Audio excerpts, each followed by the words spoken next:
আসছে। সে আমাদের কাউকে ছাড়বে না। এই গ্রামের কেউ বাঁচতে পারবে না। সে সে কাউকে ছাড়বে না।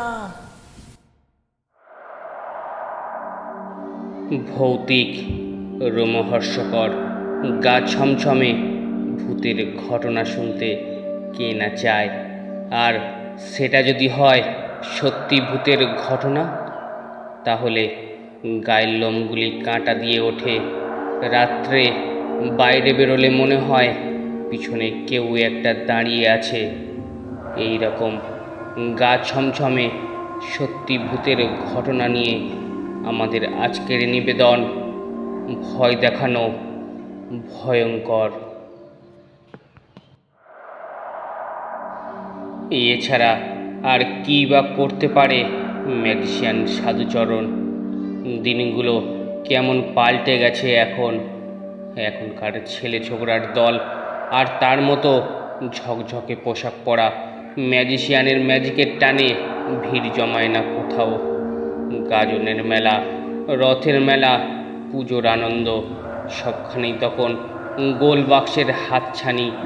সেখানে চকচকে আধুলি দিলে দেখা যাবে শাহরুখ খানের নাচ, অথবা শোনা যাবে ঋত্বিকের গান।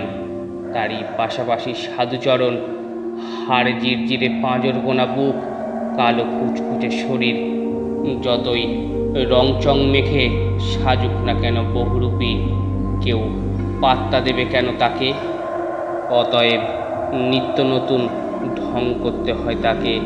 কখনো সেজে উঠতে হয় হাতে মরার মাথা নিয়ে তান্ত্রিক হয়ে, আবার কখনো বা এক ভয়ঙ্কর বাঘ মানুষ, হালুম হালুম করে ডাক, বাঘের ছাল পরে দাপিয়ে বেড়ানো চারিদিকে। যদি এসব করে রুদ্রনগরের গাজনের মেলায় 2-4 পয়সা বেশি পাওয়া যায় তাই আর কি। তবুও ঠিক মতো ভিড় হচ্ছে কই তার ম্যাজিকের আসরে। সকলেই ছুটছে এখন বায়োস্কোপের আসরে। মনটা ভীষণ খারাপ হয়ে যায় সাধুচরণের। অবশেষে ঘুরতে ঘুরতে এখানে সেখানে ডু মারতে মারতে হাজির হলো সে গ্রামের শ্মশানে। সেখানে ভূত নাচানো ওঝা আছে, তারই সাথে শলা পরামর্শ করে গোটা 2 কঙ্কাল কিনে নিল সস্তা দামে।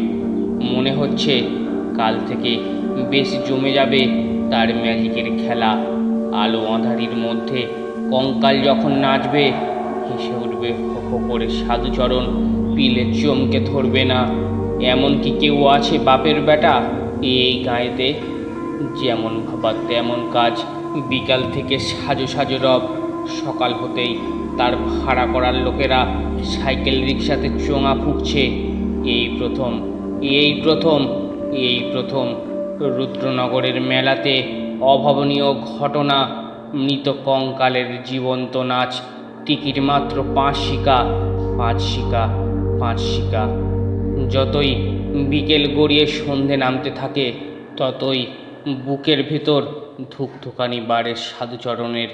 সত্যিই তো কঙ্কাল দিয়ে নাচ, সব কিছু ঠিকঠাক হবে তো, নাকি একেবারে শেষ মুহূর্তে গুবলেট হয়ে যাবে? বিকেল মরে গেছে কখন, টুকরো আলো লেগে আছে আকাশের প্রেক্ষাপটে। কালো মেঘ ক্রমশ ঘনীভূত হচ্ছে পশ্চিম আকাশে। তার মধ্যে একবার পর্দা টাঙানো গ্রিন রুমের আড়াল থেকে টিকিটের লম্বা লাইনটা দেখে নিয়েছে আর চোখে সাধুচরণ। অনেকদিন বাদে এমন কচি কাঁচা মদ্য জোয়ান ছেলে মেয়েদের ভিড় জমেছে সেখানে।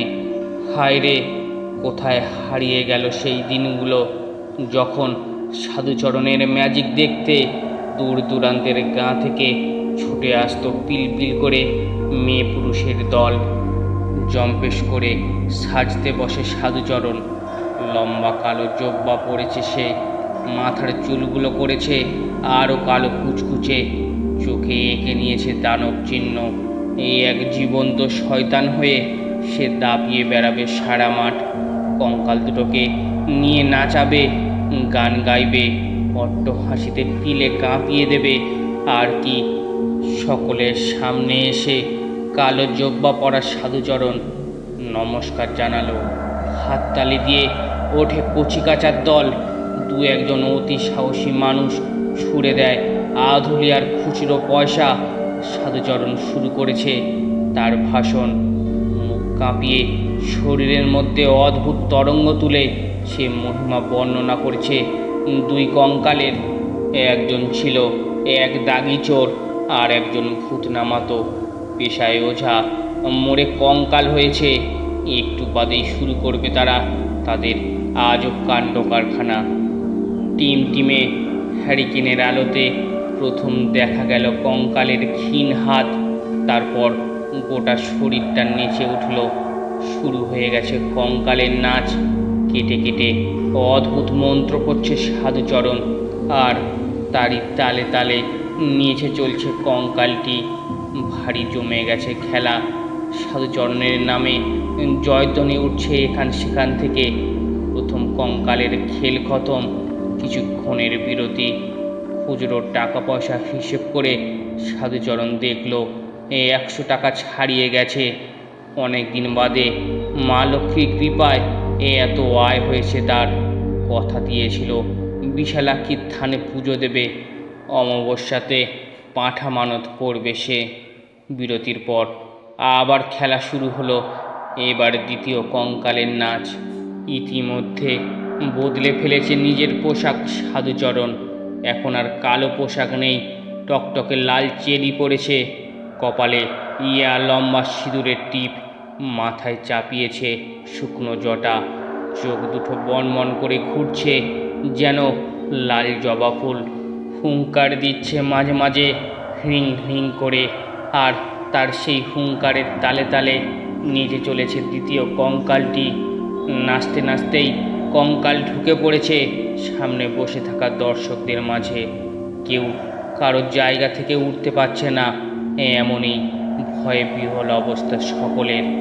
এমনভাবেই চলতে থাকে সাধুচরণের কেরামতি। যখন শেষ হয় এই ম্যাজিক খেলা, তখন এইটুকু ত্রন্দা লেগেছিল বাঁশবাগানের পাশে জ্বলতে থাকা চাঁদের চোখে। ফিরে গেছে মানুষজন।